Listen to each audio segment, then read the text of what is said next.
Сәлем достар, бүгін сіздермен әмбебап қамырының рецептімен бөлісетін боламын. Бұл қамырмен әртүрлі бәліштер, пиццалар пісіруге болады. Дайындалуы өте оңай әрі тез. Менімен бірге болып, видеоны соңына дейін қараңыздар. Алдымен қамыр илеу үшін жылы суға аштығы мен қантты салып, араластырып, 10-15 минутқа қоя тұрамыз. Аштығының балғын екенін осылай тексеріп алуға болады. Балғын аштығы жұмыс істей бастағаннан кейін тұз бен сұйық майдың жартысын құйып, араластырып, ұнды аз-аздан салып, қамыр илеуді бастаймыз. Рецептің құрамын сипаттамадан көре аласыздар.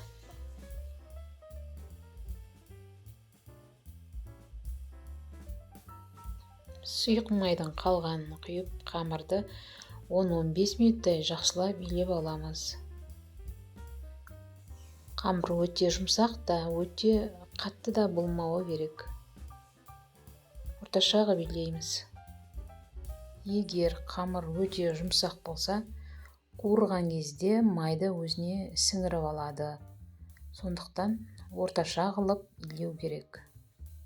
Әбден илеп болып, жылы жерге жарты сағатқа қоямыз. Міне қамырымыз ашыды. Ашыған қамырды қайырмау керек.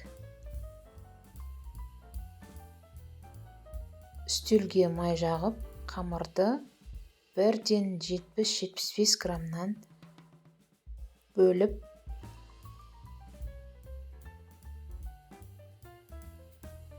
осылай дөңгелектеп күлшелейміз. Күлшелердің бетін жауып 5-10 минутқа көтерілуге қоямыз.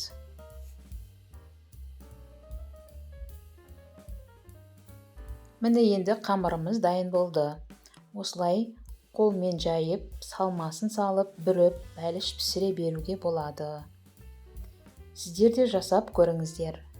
Видео ұнаса пікір қалдырып, лайк басып, арнама тіркелуді ұмытпаңыздар. Сіздер Айнұрдың асханасында болдыңыздар. Сіздерге сәттілік!